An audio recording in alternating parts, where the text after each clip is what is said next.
रसद्वन्द्याणम् तिहुणहितमधुरविशदवाकाणम् अन्तातीतगुणाणं नमोक्षिणाणं जिदुद्भवाणं सहजानन्दचैतन्य प्रकाशाय महीयसे नमो नेकान्तविश्रान्त महिम्ने परमात्मने स्वसंवेदनसिताय जिनाय परमात्मने शुद्धजीवासिकायाय नित्यानन्दचिदे नमः। नमो जरिहन्ताणं नमो सिताणं नमो वायरीयाणं नमो वत्सायाणं नमो लोहे सबसाहुणम्। पंच परमेश्वर भगवान की, परम पूज्य आचार्य भगवान कुंद कुंद स्वामी की, परम पूज्य आचार्य भगवान अमृतचंद्र स्वामी की, परम पूज्य आचार्य भगवान जयसेन स्वामी की, परम पूज्य आचार्य भगवान गुरुवर विशुद्ध सागर जी महाराज की, सनातन जैन धर्म की।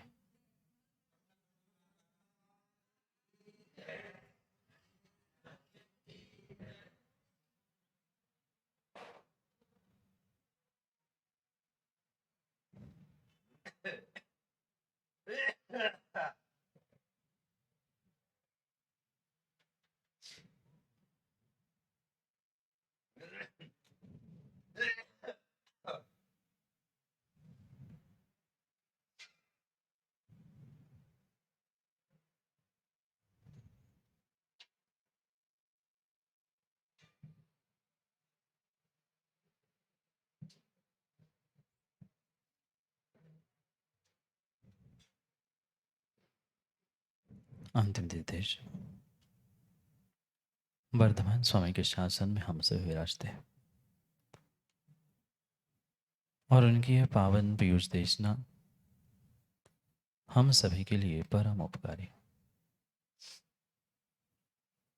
उपकारमयी देशना को समझने के लिए जो 4 अनुयोगों की व्यवस्था थी, उन 4 अनुयोगों में महान अनुयोग द्रव्यानुयोग,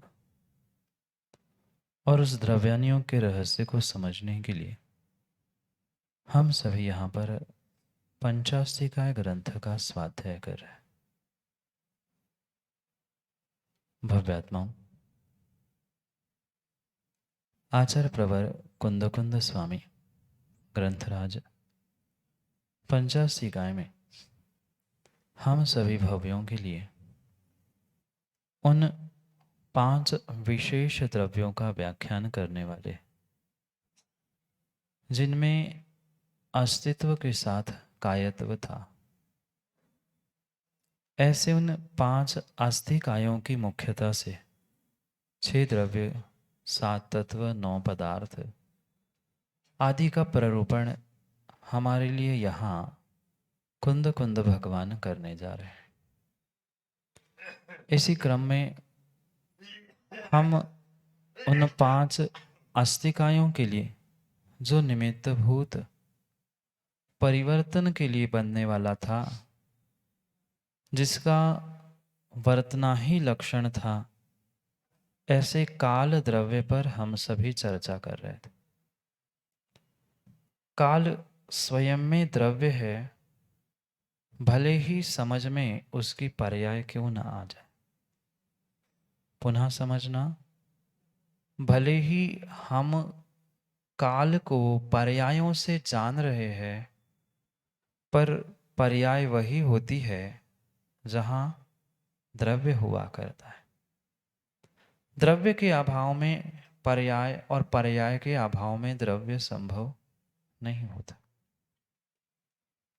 इस बात का निर्णय हमने द्रव्य पीठिका में ही कर लिया था, इसलिए पुनः अनेक प्रकार के युक्तियों के द्वारा आचार्य भगवंत कुंद कुंद स्वामी हमें समझाना चाहते हैं कि भले ही हम काल द्रव्य को किसी इंद्रियों से ग्रहण नहीं कर पा रहे हैं, इसलिए वह भले ही किसी पर आश्रित नहीं, पर फिर भी वही काल द्रव्य जो उसकी पर्याय रूप था, उस पर्याय रूप जो पुद्गल आदि द्रव्यों के निमित्त से हम जान रहे हैं, पहचान रहे हैं, वही व्यवहार काल रूप है। और ऐसा कह दे तो भी वह उचित है। जो काल द्रव्य पूर्ण रूप से निराश्रित है, वह निश्चय काल द्रव्य काल है, और वही जो कथनचित पराश्रित है, वह व्यवहार काल है, काल की पर्याय है। समझ में आया? इस विषय पर, इस पंक्ति पर हम लगातार 3-4 दिन से चर्चा कर रहे हैं।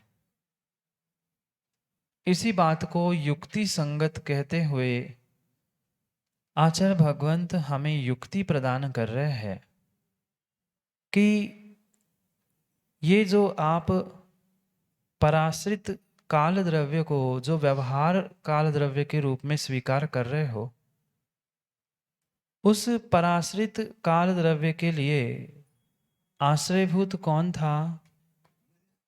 जो कि हमारे लिए सामान्य रूप से चक्षु आदि इंद्रियों से ग्रहण करने योग्य पुद्गल द्रव्य से हम उसे पहचान रहे थे।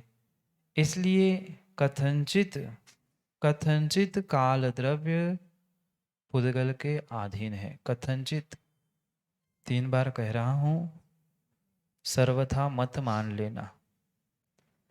जो हम उस काल द्रव्य को भले ही थोड़ा बहुत, अल्प, बहुत आदि रूप से जान रहे हैं, तो वह कहीं ना कहीं, कभी ना कहीं, कुछ ना कुछ परिमाण रूप होगा। परिमाण यानी पैमाना। कोई ना कोई परिमाण वहां पे होगा, कोई ना कोई पैमाना वहां पर अवश्य होगा। बिना पैमाने के, बिना परिमाण के किसी भी प्रकार से थोड़ा बहुत, कम ज्यादा नहीं होता। फिर जब वह ये थोड़ा बहुत आदि आदि रूप हम कह ही रहे हैं, तो उसे जानेंगे कैसे? उसे जानने के लिए, उसके संबंध को, परिमाण को प्राप्त करने के लिए हम पुद्गल के परिणाम को जान रहे थे। पुनः समझना, काल के परिमाण के लिए हमने पुद्गल के परिणाम को समझा। पुनः कह दूं, काल के परिमाण के लिए पुद्गल के परिणाम को समझा। समझ में आया? काल के पैमाने के लिए पुद्गल के परिणमन को जाना। अब और समझ में आएगा। आया समझ में? काल का पैमाना, कितना काल हुआ, उसको जानने, उसके समझने के लिए हमने पुद्गल के परिणमन को पकड़ा। चाहे एक प्रदेश से दूसरे प्रदेश में जाने वाला पुद्गल परमाणु हो, या सूर्य रूपी पुद्गल स्कंध क्यों ना हो, वह उसके परिणमन से, बदलावों से, स्थानांतर, गति आदि आदि के निमित्त से हम समय, निमेष, घड़ी, घंटा, दिन, रात, वर्ष आदि जान रहे थे।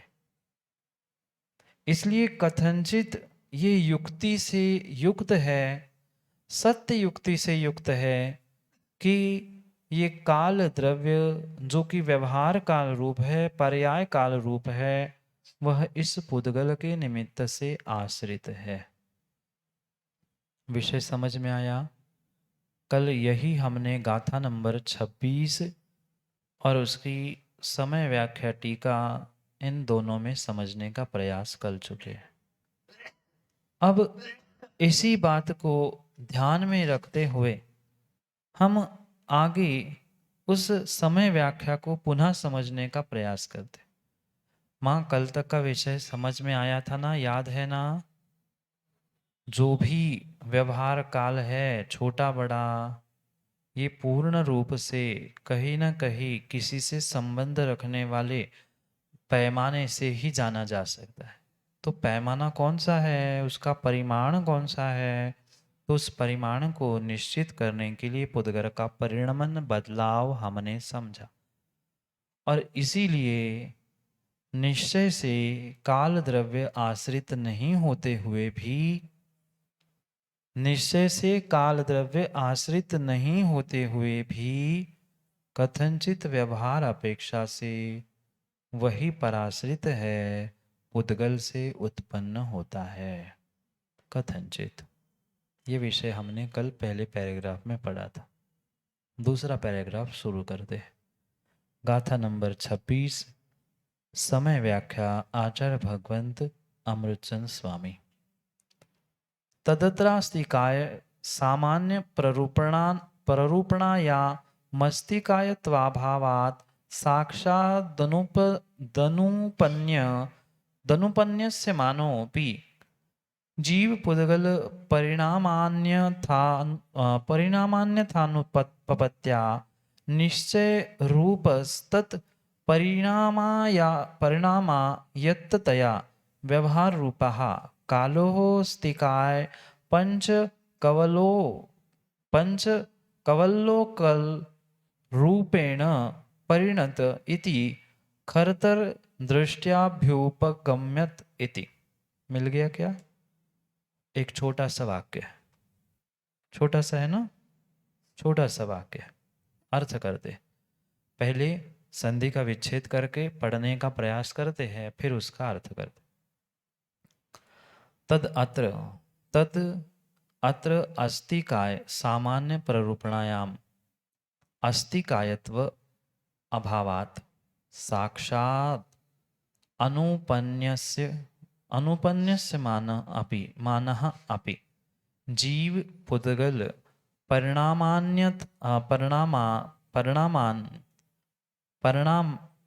अन्यथानुपपत्या। पुनः समझना, जीव पुद्गल परिणाम अन्यथानुपपत्या निश्चय रूपः तत् परिणामया तत्तया व्यवहार रूपः कालः अस्तिकाय पंचकवल्लोकरूपेण परिणत इति खरतर दृष्ट्या अभ्युपगम्यत इति। अब अर्थ करते। इतना तो समझ में आया, कुछ हमने संस्कृत पढ़ा, इतना समझ में आया। अब अर्थ करते। तद अत्र, इसलिए, यद्यपि अस्तिकाय सामान्य प्ररूपणायाम, अस्तिकाय की सामान्य प्ररूपणा में काल को लिया क्या? अस्तिकाय के सामान्य प्ररूपणा में काल द्रव्य आएगा क्या? प्रश्न आया क्या? काल द्रव्य अस्तिकाय पने के अभाव से रहित अभाव से युक्त होने से उसे अस्तिकाय में नहीं लिया। काल द्रव्य अस्तिकाय है क्या? अब समझ में आया।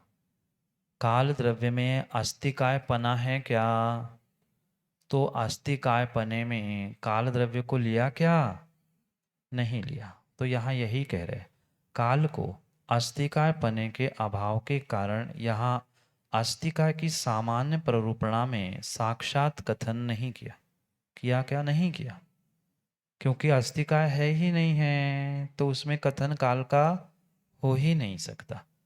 पर फिर भी जीव पुद्गल परिणाम अन्यथानुपपत्या, जीव पुद्गल के परिणाम की अन्यथानुपपत्ति, अन्यथा उत्पत्ति। शब्द समझ में आया क्या? पहले शब्द समझो फिर अर्थ समझते हैं। अन्यथा उत्पत्ति, अन्यथा अनुत्पत्ति। क्या आटे को छोड़कर रोटी उत्पन्न होगी? प्रश्न समझ में आया? क्या मिट्टी को छोड़कर मटका बनेगा? रेत से बना लो। आप मिट्टी से रोटी बना लो, अन्यथा अनुत्पत्ति, ये अन्यथा उत्पन्न हो ही नहीं सकता। आटे के अन्यथा रोटी उत्पन्न होगी क्या? बात समझ में आई रोटी की? अभी जीव पुद्गल और काल तक पहुंचेंगे। मात्र आटे से ही मां काम बना था क्या? एक ही निमित्त से काम बना था क्या? बहुत सारे सहकारी निमित्त वहां चाहिए थे।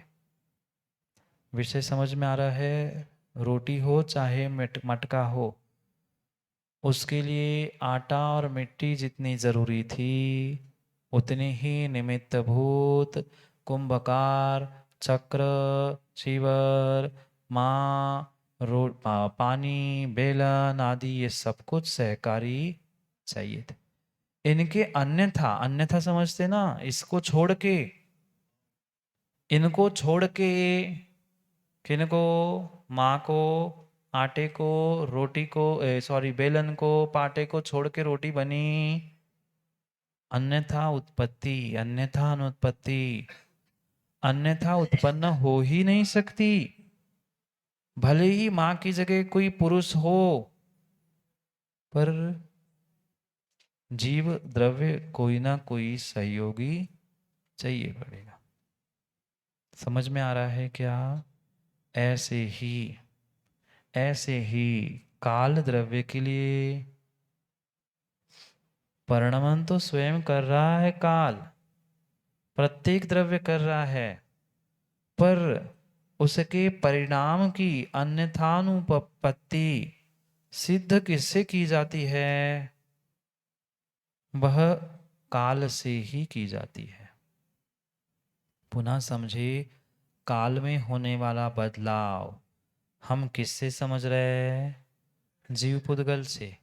और जीव पुद्गल में होने वाला किससे समझ रहे हैं? अब समझ में आया? दोनों की अन्यथा उत्पत्ति होगी क्या? न काल अन्यथा होगा, न पुद्गल जीव अन्यथा होगे। दोनों की कहीं ना कहीं आश्रित अवस्था अवश्य होगी। माँ आटे पर आश्रित है कि आटा माँ पे आश्रित है? कुंभकार मिट्टी पे आश्रित है कि मिट्टी कुंभकार पे आश्रित है? पंडित जी, दोनों एक दूसरे पर आश्रित है कथनचित। जब जहां जैसी अपेक्षा होगी, कथन वहां उसकी वैसी मुख्यता से होगा। जब वहां मिट्टी, चका, चीवर, लकड़ी आदि सब है, तभी तो उसे कुंभकार कहा। मां समझ में आया क्या? आप मां कब बने? आप मां कब बने? शादी के दूसरे दिन? नहीं, जब तक बेटा नहीं था, संतान नहीं थे, तब तक मां कहने के लिए हो सकती है, पर मां मां नहीं थी। समझ में आया क्या? किसने किसको जन्म दिया? आप तो कहते हमने संतान को जन्म दिया। बेटे ने आपको जन्म दिया है, इसलिए फटकारना, डांटना नहीं। समझने का प्रयास करो। अपेक्षा जैसी होगी, कथन तुरंत बदल जाता है। इसलिए यहां कह रहे हैं कि अस्तिकाय में काल की आवश्यकता नहीं थी, इसलिए काल को कहा नहीं। फिर भी उस जीव पुद्गल अस्तिकाय जो थे ना, उनका परिणाम वह काल द्रव्य के अन्यथा नहीं कह सकते, नहीं जान सकते। तो उस जीव पुद्गल के लिए परिणमन करने के लिए निमित्त आश्रय भूत कौन था? निश्चय काल। और उनके परिणाम के आश्रित निश्चय होने वाला व्यवहार काल, पंचास्तिका की भांति पूरे लोक में परिणत है, इसलिए अत्यंत तीक्ष्ण दृष्टि से जाना जा सकता है। समझ में आया क्या? ये लोक किससे बना? ये लोक किसने उत्पन्न किया? ये लोक किसने उत्पन्न किया? वकील साहब, किसने उत्पन्न किया? आप अकेले हो, बाकी सब हाँ कह रहे हैं, आप अकेले ही ऐसे कह रहे। लोक किसने उत्पन्न किया? लोक किसके द्वारा उत्पन्न होता है? 6 द्रव्यों के द्वारा। अभी अभी तो हमने समझा, मां को जन्म किसने दिया? मां को जन्म किसने दिया? अटपटा जरूर लगता है, पर ये कथन है। नहीं आया वकील साहब समझ में? 6 द्रव्यों को छोड़ के लोक होता है क्या? नहीं होता। जहां 6 द्रव्य है, जहां 6 द्रव्य है, उतने से आकाश की ही तो संज्ञा लोक है। हमने अगर ये कह दिया कि मिट्टी, चका, चीवर, लकड़ी आदि ने कुंभकार को जन्म दिया, कुंभकार संज्ञा को तो जन्म उसी ने दिया ना। मां के शरीर को भले ही बेटे ने जन्म नहीं दिया, पर मां संज्ञा कब मिली? पिता संज्ञा कब मिली? जब बेटा होता है, संतान होती है, तब हुई। ऐसे ही लोक संज्ञा कब मिली, किसको मिली, कैसे मिली, किसने दी? 6 द्रव्यों के कारण से मिली ना। तो 6 द्रव्य ने कथनचित लोक को उत्पन्न किया। 5 अस्तिकाएं में नहीं किया क्या? 5 अस्तिकाएं ने भी किया, क्योंकि विषय की मुख्यता 5 अस्तिकायों से है।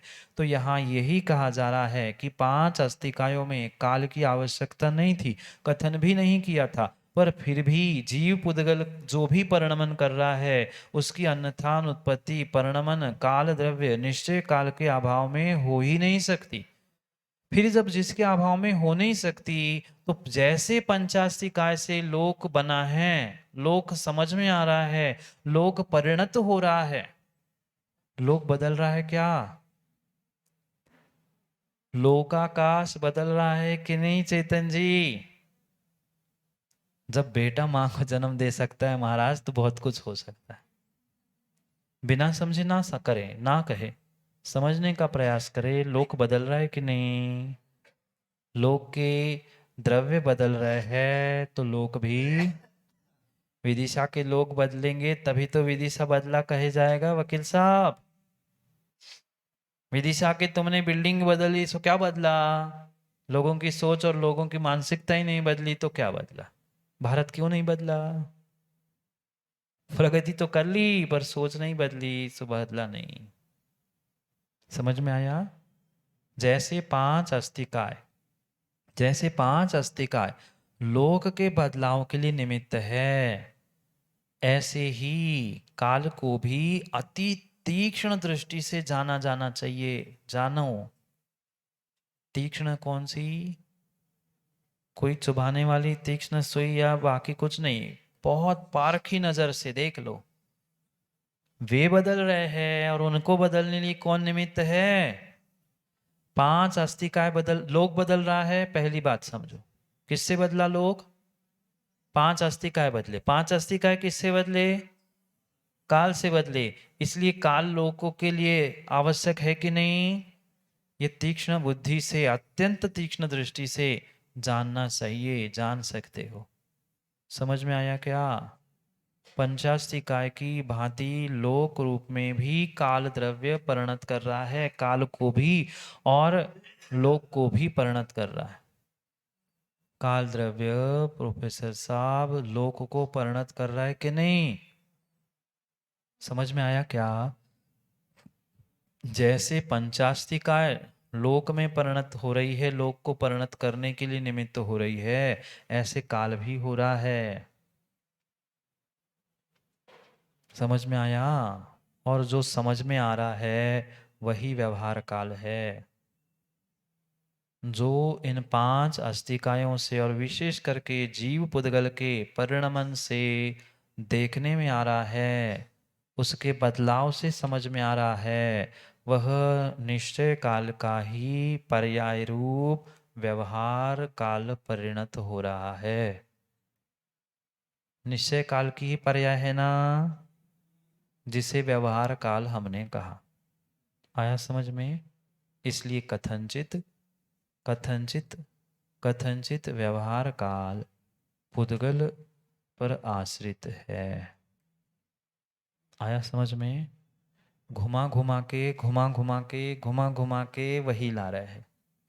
जितनी चाहे युक्ति लगा लो, जितना चाहे दिमाग लगा लो, सीधा सा गणित है। निश्चय काल रूपी द्रव्य है, वह भले ही अपने लिए उपादान भूत परिणत वर्तना कर रहा है, पर दूसरे के लिए जो निमित्त बन रहा है और दूसरे के निमित्त से जो जाना जा रहा है, वही यहाँ पर व्यवहार काल है। इतनी सी बात है। आगे बढ़े कि आगे पढ़े? आगे पढ़े भी और आगे बढ़े भी, क्योंकि तात्पर्य वृत्ति टीका में और आसान शब्दों में जयसेन स्वामी समझाने वाले हैं। पढ़ते हैं गाथा नंबर 26 तात्पर्य वृत्ति टीका आचार्य भगवंत जयसेन स्वामी, पहले उत्थानिका। अथ पूर्व गाथायाम यद व्यवहार कालस्य कथंचित परायत्तत्वं कथितम् तत् केन रूपेण संभवित इति पृष्ठे युक्तिम दर्शयति। मिला? अथ, अब पूर्व गाथा में, इसके पहले जो पूर्व गाथाओं में व्यवहार कालस्य, व्यवहार काल के कथनचित पराश्रित पने का, कथनचित परायतत्वम, पिछली गाथा में काल द्रव्य का पराश्रित पना कहा था कि नहीं? समो निमियो आदि गाथा में पराश्रित पना कहा था, कथनचित। तत् केन रूपेण संभविति, वह कैसे संभव होता है? तत् केन रूपेण, वह किस प्रकार से संभव है, उसके लिए युक्ति से उसे पुष्ट करते हैं, यानी युक्ति से उसे और मजबूत करते हैं। समझ में आई? उत्थानिका भूमिका, उत्थानिका यानी भूमिका। किसे दिखाते हैं? दर्शयति यानी दिखाते हैं, युक्ति को दिखाते हैं, तर्क को दिखाते हैं, युक्ति से समझे कि ऐसा ऐसा यहाँ होता है। अब पढ़ते हैं तात्पर्य वृत्ति टीका को। नास्ति, नास्ति यानी न विद्यते, जो विद्यमान नहीं है वह नास्ति है। किम, क्या नास्ति, क्या नहीं है? चिरम बहुतर काल स्वरूपम क्षिप्रम शीघ्रम च, क्या नहीं है? एक एक शब्द समझने का प्रयास करना, क्योंकि जयसेन स्वामी की टीका से ही संस्कृत बहुत अच्छे से समझ में आ सकता है। बहुत आसान शब्दों में उन्होंने लिखा। नहीं होता, क्या नहीं होता? अधिक काल स्वरूप, चिरकाल स्वरूप तथा अल्पकाल स्वरूप कुछ नहीं होता। कैसे नहीं होता? उसका ज्ञान नहीं होता। चिरकाल, अल्पकाल ऐसा होता तो है, पर उसका क्या ज्ञान, कैसे? कथम भूतम, कैसे नहीं होता? कथम भूतम, कैसे नहीं होता उसका ज्ञान? मात्रा रहितम, परिमाण रहितम, मान विशेष रहितम च तन्मात्रा शब्दवाच्यम परिमाणम चिरकालस्य घटिका प्रहरादि रीति क्षिप्रस्य सूक्ष्म कालस्य च मात्रा शब्दवाच्यम परिमाणम च। समझो क्या कहा? नहीं होता। क्या? छोटा बड़ा, कम अधिक, ये काल नहीं होता। कैसे नहीं होता? ज्ञान का विषय नहीं होता। क्यों नहीं होता? कैसे नहीं होता? मात्रा रहितम, मात्रा यानी ह्रस्व दीर्घ की मात्रा नहीं, पैमाना, प्रमाण। मात्रा रहितम, परिमाण रहितम, समानार्थी शब्द कहा। मात्रा से रहित, परिमाण से रहित, मान विशेषम रहितम, मान कसाय नहीं, परिमाण को मान कह रहे हैं, उपमान मान ये मान जो प्रमाणभूत है, उस वस्तु को नापने का जो पैमाना है, उससे रहित कभी भी थोड़ा बड़ा छोटा अल्प बहु ये कभी भी समझ में नहीं आता, नहीं होता, ज्ञान में नहीं आता। तो च तन मात्रा शब्दवाच्यम परिमाणम चिरकालस्य, चिरकाल के लिए मात्रा, मात्रा समझ रहे ना, चिरकाल के लिए पैमाना क्या है, घटिका प्रहर आदि इति। चिरकाल यानी लंबा समय और क्षिप्रकाल यानी अल्प समय। तो अल्प समय कैसे जानेंगे, समय निमेष, ये तो अल्पकाल है, समय और निमेष अल्पकाल है। घटिका प्रहर दिन रात वर्ष ये चिरकाल है। तो ये इसका प्रमाण हमने कैसे जाना, इसका परिमाण कैसे जाना, पुद्गल से। समझ में आया क्या, नहीं होता, पुनः शुरू से बढ़ते समझते, नहीं होता, क्या नहीं होता, अधिक काल यानी चिरकाल और शीघ्र काल का ज्ञान नहीं होता। अच्छा, कैसे काल का ज्ञान नहीं होता, कैसे नहीं होता आप बताइए। कहते हैं मात्रा से रहित, परिमाण से रहित, मान विशेष से रहित, पैमाने से रहित काल का ज्ञान नहीं होता। फिर जो चिरकाल का परिणाम है, घड़ी प्रहर आदि, और क्षिप्रस्य सूक्ष्म कालस्य च मात्रा शब्दवाच्यम परिमाणम च, और जो क्षिप्र काल यानी सूक्ष्म काल मात्रा शब्द से वाच परिमाण है। समझ में आया क्या, एक समय, एक समय और एक दिन रात, एक समय और एक दिन रात, इसमें से छोटा कौन है बड़ा कौन है, एक समय और एक दिन रात, कौन छोटा कौन बड़ा। तो ये छोटा बड़ा, छोटा काल बड़ा काल, ये किससे जाना, कभी ना कहीं कोई पुद्गल का आलंबन लेके हमने समय दिन रात बनाए तभी जाना ना। इसलिए यहाँ यही कह रहे हैं कि वह जो काल है, काल का ज्ञान है, वह नहीं होता। कैसे नहीं होता, मात्रा रहितम काल ज्ञानम नास्ति। आप पुनः समझे, मात्रा रहितम कालस्य ज्ञानम नास्ति, मात्रा से रहित काल का ज्ञान नहीं होता। ये पंक्ति समझ में आई क्या, टीका बाद में देखो, इधर देखो। माँ काल का ज्ञान, पुनः कह रहा हूं, काल द्रव्य का या व्यवहार काल का भी ज्ञान नहीं होता।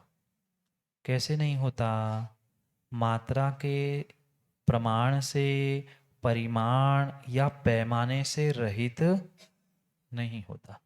दूध दे दो, जाओ किसी ग्वाले के पास और कह दो दूध दे दो, वो कहेगा कितना दे दो सेठ जी, तुम्हें जितना देना है दे दो। वो कह रहा कितना दूं, कितने पैसे है, कुछ तो प्रमाण बताओ। 5 रुपए का दूं, आधा लीटर दूं, 200 ग्राम दूं, कुछ प्रमाण कुछ पैमाना बताना पड़ेगा, तो वो कुछ आपको दे पाएगा। समझ में आ रहा है क्या, कुछ ना कुछ तो प्रमाण कहना पड़ेगा। कितना चाहिए, दे तो दो, तुम्हें जितना देना है। किसमें दोगे, वो कहेगा ठीक है आप क्या लाए हो ये तो बताओ।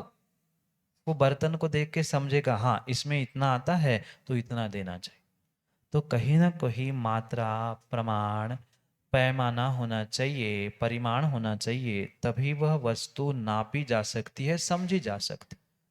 ऐसे ही काल का ज्ञान नहीं होता। कैसे नहीं होता, मात्रा से रहित पैमाने से रहित नहीं होता। अब इसलिए कहेंगे, इसलिए क्या करना है, आगे पढ़ते। इतना समझ में आया क्या, छोटा काल बड़ा काल, इसका ज्ञान मात्रा से रहित पैमाने से रहित नहीं होता। आगे कहते, फिर समयावली का दिति, वह जो मात्रा शब्द से यानी सूक्ष्म काल कौन सा है? किम समयावली, समय और आवली, समय आवली निमेष, ये अल्पकाल है। और जो चिरकाल है, घटिका, दिन रात, ये कौन सा काल है? चिरकाल है।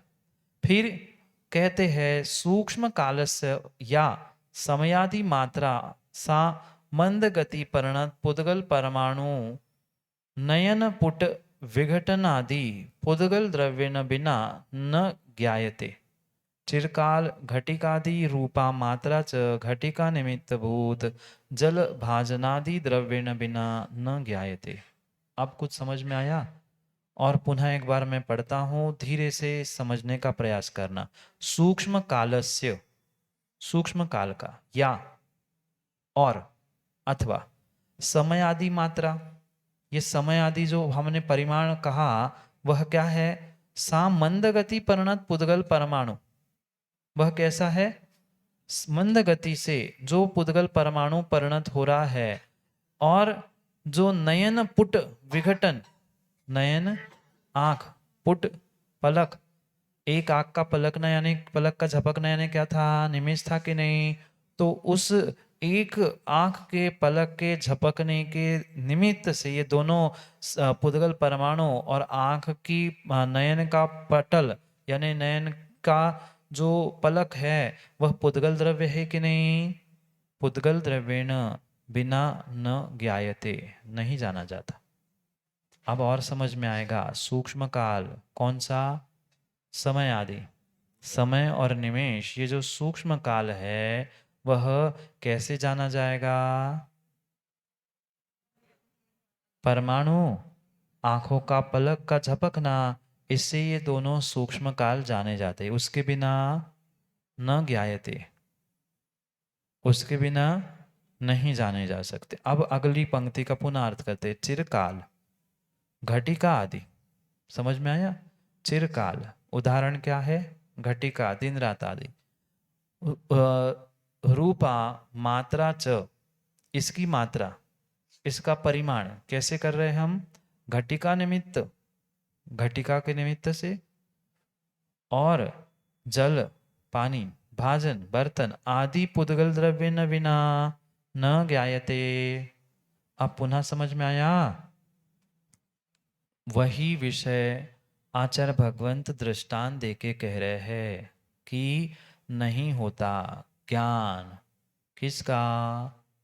छोटे काल का, बड़े काल का। किसके कारण से नहीं होता? किसी अन्य के आलंबन के अभाव में पुद्गल को जाने बिना काल के द्रव्य का, व्यवहार काल का ज्ञान नहीं होता। अब आया समझ में? पुद्गल द्रव्य के चाहे छोटा काल हो चाहे बड़ा काल हो, चाहे क्षिप्र हो चाहे चिरकाल, वह नहीं जाना जा सकता। कब तक? जब तक कोई पुद्गल द्रव्य का आश्रय, पुद्गल द्रव्य का आलंबन नहीं है, तब तक न ज्ञायते। अब और पढ़ते। तस्मात् कारणात् समय घटिकादि सूक्ष्म स्थूल रूपो व्यवहार कालो यद्यपि निश्चयेन द्रव्य कालस्य पर्यायः तथापि व्यवहारेण परमाणु जलादि पुद्गल द्रव्यं प्रतीत्याश्रित्य निमित्त कृत्या भव उत्पन्नो जाता इत्य अभिधीयते। तस्मात् यानी इसलिए, इस कारण से, तस्मात् कारणात्, इस कारण से क्या कह रहे हैं? समय घटिका आदि जो सूक्ष्म और स्थूल काल है वह व्यवहार काल है क्या? समय घटिका वर्ष आदि व्यवहार काल है। यद्यपि व्यवहार काल निश्चयेन द्रव्य काल से पर्यायः, निश्चय से वास्तव में ये काल द्रव्य की, द्रव्य काल की, कालाणु की ही पर्याय है। स्वीकार? कालाणु व्यवहार काल, काल द्रव्य की पर्याय है। तथापि फिर भी व्यवहारेण, फिर भी व्यवहार की अपेक्षा से परमाणु, जल, सूर्य, आँख की पलक आदि पुद्गल द्रव्यम, आदि पुद्गल द्रव्यों के क्या हुआ? प्रतीत्याश्रित्यम, उसके आश्रित है। किसके? पुद्गल के। कौन से पुद्गल? चाहे परमाणु कह दो, सूर्य कह दो, जल कह दो, कोई ना कोई पुद्गल के प्रतीत्याश्रित निमित्त कृत्य, निमित्त के द्वारा ही भव उत्पन्नो, वह उत्पन्न होते जाता इति अभिधीयते, ऐसे जानना चाहिए। समझ में आया? माँ रोटी बनी, माँ रोटी बनी, माँ ने रोटी बनाई। पुनः समझे, माँ मात्र निमित्त भूत थी। ठीक है, माँ निमित्त भूत थी, इसलिए माँ ने रोटी बनाई ऐसा कहा। माँ रोटी बनाते हैं ना, अच्छी की कच्ची। जो अच्छी रोटी बनाई थी वह हाथ से कि बेलन से? फिर भी माँ कहती है बेलन की रोटी और हाथ की रोटी, जबकि रोटी आटे की थी। पुनः वही दृष्टांत, रोटी हाथ की कि बेलन की? रोटी हाथ की कि बेलन की? आटे की कहते हो क्या? नहीं कहते। जब अनेक प्रकार की रोटी बनती है तब माँ आटे की रोटी नहीं कहती, हाथ की रोटी भी बनी है और बेलन की भी बनी। तो समझना, जैसे हाथ की और बेलन की रोटी ये उपचार कथन किया जा रहा है, व्यवहार से कहा जा रहा है, पर बनी किसकी थी? आटे की ही थी। ऐसे ही काल द्रव्य वास्तव में काल द्रव्य से ही उत्पन्न ये व्यवहार काल है, पर जानेंगे किससे, पहचानेंगे किससे, किसके निमित्त से उत्पन्न हो रहा है? मुख्य मुख्य शब्द यहाँ उत्पन्नो, जाता, ये समझना है। किससे उत्पन्न हो रहा है? बेलन से उत्पन्न हुआ, इसलिए बेलन की रोटी हुई। हाथ से उत्पन्न हुआ सो हाथ की रोटी हुई, पर हुआ तो आटे से ही था। ऐसे ही निश्चय काल से ही व्यवहार काल पर्याय रूप बनता है, पर फिर भी व्यवहार की अपेक्षा से वह पुद्गल आदि के निमित्त से उत्पन्न होता है, ऐसा अभिधीयते, ऐसा जानना चाहिए। आया समझ में? क्या जानोगे? हाथ की रोटी कि बेलन की रोटी कि माँ की रोटी, पत्नी की रोटी? रोटी तो आटे की ही थी, निमित्त बदला, हमारा कथन भी आरोपित बदल गया। आया समझ में? आगे पढ़े और आगे बढ़े। केन दृष्टांतेन, गुरुजी आप कह तो सही रहे हो, पर कौन से दृष्टांत से हम समझे इसको? आप थोड़ा सा दृष्टांत देते हुए हमें समझाने का प्रयास करें। यथा निश्चयेन पुद्गल पिंडोपादान कारणेन समुत्पन्नोपि घटः व्यवहारेण कुंभकार नोत्पत्त नोत्पत्तनत्वात् कुंभकारेण कृत इति भण्यते। तथा समयादि व्यवहार कालो यद्यपि निश्चयेन परमार्थ कालोपादान कारणेन समुत्पन्नः, तथापि समय निमित्त भूत परमाणुना घटिका निमित्त भूत जलादि पुद्गल द्रव्येन च व्यज्यमानत्वात् प्रकटी क्रियमाणत्वात् पुद्गलोत्पन्न इति भण्यते। जो माँ का हाथ की रोटी का दृष्टांत हमने समझा, वही कुंभकार और मिट्टी के निमित्त से कह रहे। क्या कहा दृष्टांत? यथा जैसे निश्चय से यानी वास्तव से पुद्गल पिंडोपादान कारणेन, जो पुद्गल की मिट्टी रूप उपादान कारण से समुत्पन्न अपि घटा, घट किससे उत्पन्न हुआ? मिट्टी रूपी पुद्गल से ही उत्पन्न हुआ। ये झूठी झूठी बात है कि सही सही? रोटी किससे बनी? आटे से बनी। सही है कि उसी उसी, ऐसी ऐसी? सही सही है, पर फिर भी व्यवहारेण, व्यवहार की अपेक्षा से क्या कहते हैं? माँ ने बनाई हाथ की रोटी, बेलन की रोटी, ऐसे ही व्यवहारेण कुंभकार निमित्तोत्पन्नत्वात्, कुंभकार के द्वारा बनाई गया होना से कुंभकारेण कृता, कुंभकार करता है, इति भण्यते, समझ में आया क्या? उपादान शक्ति तो मिट्टी में ही थी, पर फिर भी कुंभकार निमित्त कारण, सहकारी कारण होने से ऐसा कथन किया जाता है कि कुंभकार के द्वारा कृत किया है इति भण्यते, ऐसा कहा है। तथा ऐसे ही समयादि व्यवहार कालो, समय आदि जो व्यवहार काल है, यद्यपि फिर भी, जबकि निश्चय से यानी परमार्थ, वास्तव में परमार्थ कालो यानी कालाणु उपादान कारणेन, द्रव्य काल से, द्रव्य काल रूपी उपादान कारण से समुत्पन्न, उत्पन्न होने पर भी, तथापि समय निमित्त भूत परमाणु, समय के लिए निमित्त भूत कौन है? समय के लिए निमित्त भूत कौन है? आवाज नहीं आ रही, भूख लगी क्या? समय के लिए निमित्त भूत कौन है? समय के लिए उपादान भूत कौन है? आप बोलो ना। समय के लिए उपादान भूत कौन है? कालाणु या काल द्रव्य, निश्चय काल, ये उपादान था, कारण था, और निमित्त कारण समय के लिए परमाणु। घटिका निमित्त कारणभूत, घटिका के लिए 1 घंटे के लिए निमित्त भूत कौन है? 1 घंटे के लिए घड़ी में निमित्त भूत कौन है? मिनट का काटा, सेकंड का काटा, ये सभी निमित्त भूत है। निमित्त कारण भूत जल आदि पुद्गल द्रव्येण च व्यज्यमानत्वात्, प्रकटी क्रियमानत्वात्। किससे प्रकट हुआ, किससे उत्पन्न हुआ समय? पुद्गल द्रव्येण। क्यों? निमित्त भूत, निमित्त भूत, सहकारी कारण भूत, पुद्गल द्रव्य से उत्पन्न होने से पुद्गलोत्पन्न इति भण्यते, पुद्गल से उत्पन्न हुआ है ऐसा कहा। समझ में आया?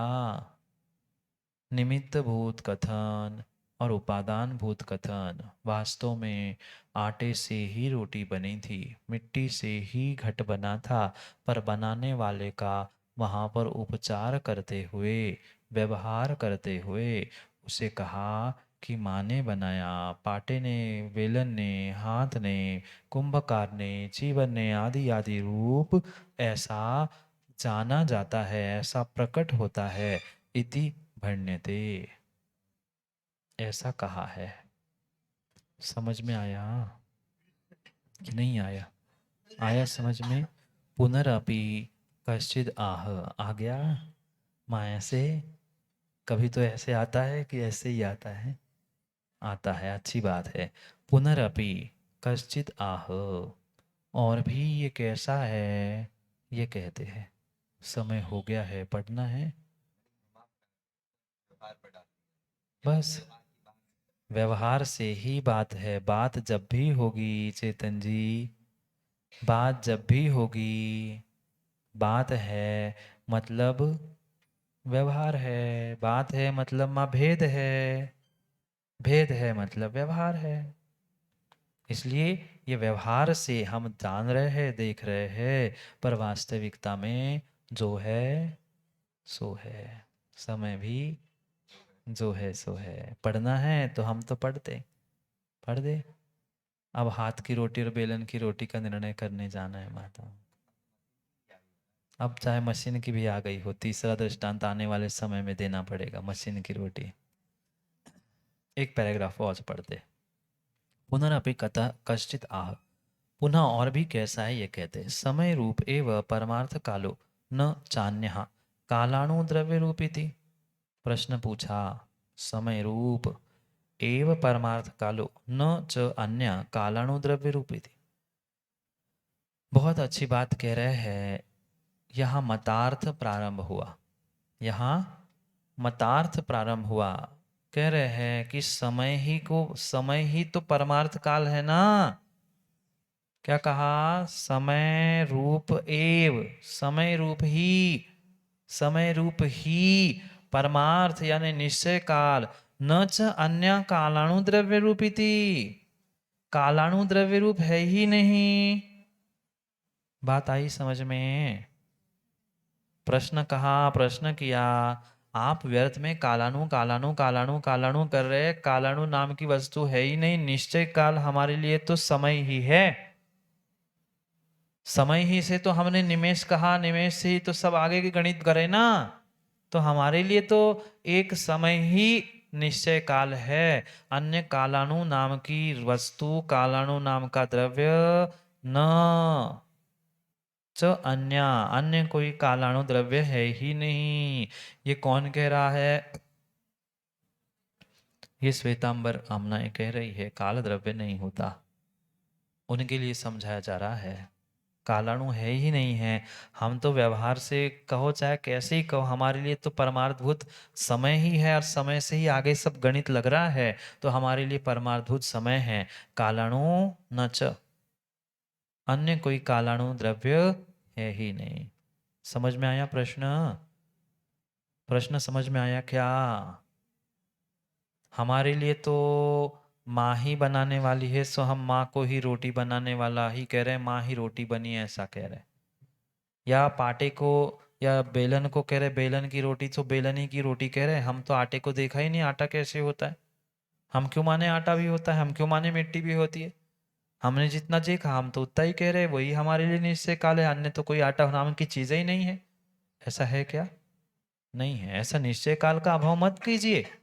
कालाणु है, उसके लिए कहते हैं परिहारम आह, परिहार करते हैं, उसका उत्तर देते हुए कहते हैं समयस्तावत् सूक्ष्म काल रूपः प्रसिद्धः स एव पर्याया न च द्रव्यम। क्या कहा? समय, ये जो समय है ये तावत सूक्ष्म काल रूप प्रसिद्ध पर्याय है। समय, एक मिनट, एक सेकंड, एक समय, ये प्रसिद्ध पर्याय है। द्रव्य न च द्रव्यम। समझ में आया क्या? समय रूपी सूक्ष्म काल रूप ये प्रसिद्ध पर्याय है, द्रव्य नहीं है। कथम पर्यायत्वमिति चेत, आप कह तो रहे हैं ये पर्याय है, पर कैसे ये पर्याय है मैं मानूं? कथम पर्यायत्वम इति चेत, इसमें पर्यायत्व पर्यायपना कैसे है? किसमें? समय में पर्यायपना कैसे है? आप द्रव्य को मना कर रहे हैं, समय द्रव्य नहीं है, तो उसे पर्यायपना हम कैसे माने? उत्पन्न प्रध्वंसित्वात् पर्यायस्य समो उत्पन्न प्रध्वंसी इति वचनात्। मिला क्या? उस समय में हम पर्यायपना कैसे माने? प्रश्न क्या पूछा? समय में सूक्ष्म काल में हम पर्यायपना कैसे माने? उत्पन्न प्रध्वंसित्वात्, उत्पाद व्यय किसमें? उस समय रूपी पर्याय में होता है। ए समो उत्पन्न पध्वंसी, समय उत्पन्न होता है, नाश को प्राप्त होता है। इति वचनात्, ऐसा वचन है। आया समझ में? आया समझ में? प्रश्न किया कि समय ही काल द्रव्य है, अन्य कोई काल द्रव्य नहीं है, कालाणु नहीं। तो उसका उत्तर देते कह रहे ऐसा नहीं है, समय पर्याय है और काल द्रव्य है। तो पुनः प्रश्न किया उस समय में पर्यायपना कैसे आया? तो जहाँ उत्पाद व्यय उत्पन्न होना नाश होना देखने में आता है, सपर्याया वह पर्याय होती है। पर्यायसु द्रव्यम बिना न भवति, और जो पर्याय है ना वह द्रव्य के बिना न भवति। द्रव्यम च निश्चयेन न अविनश्वरम, द्रव्य तो वास्तविकता में अविनश्वर है। तच्च काल पर्यायास्तस्योपादान कारणभूतम, कालानुरूपण काल द्रव्यमेव न च पुद्गलादि। समझ में आया क्या? पर्यायपना समझ में आया? समय में पर्यायपना समझ में आया? क्यों है महेंद्र जी? समय में उत्पाद व्यय हो रहा है। समय, एक समय निकल गया, गया कि नहीं? समय नहीं समझ में आना, 1 घंटा निकल गया कि नहीं? बराबर 1 घंटा निकल चुका, तो वो निकल चुका, नष्ट हुआ कि नहीं? जो नष्ट हो गया और पुनः उत्पन्न हो रहा है वह पर्याय रूप है कि नहीं? सब रूप से अगर काल द्रव्य ही नष्ट हो जाता तो फिर बचता क्या? ये पर्याय अगर हम मान रहे हैं समय को, 1 मिनट 1 घंटे को, तो पर्याय किसकी होगी? द्रव्य के बिना पर्याय, पर्याय के बिना द्रव्य नहीं होता। ये पिछली द्रव्य पीठिका में हमने समझा था। इसलिए पुनः वही कहा, पर्यायस्तु द्रव्यम बिना न भवति। पर्याय के अभाव में द्रव्य, द्रव्य के अभाव में पर्याय नहीं होती। द्रव्यम च निश्चय न अविष्णम। वास्तविकता में द्रव्य तो निश्चय ने से, द्रव्यार्थिक ने से अविनश्वर, अविनश्वर यानी नाशवान नहीं है, अविनाशी है। तो अविनाशी है, फिर भी बदलती हुई दिख रहा है कुछ, तो क्या कहेंगे? तच्च काल पर्याय से उपादान कारणभूतम कालाणु। इसलिए उस काल पर्याय के, यानी उत्पन्न होने नष्ट होने वाले काल के लिए, पर्याय काल के लिए उपादान कारण कौन है? कालाणु रूपम, काल द्रव्यम एव, काल द्रव्य ही है। न च पुद्गल आदि, पुद्गल नहीं है।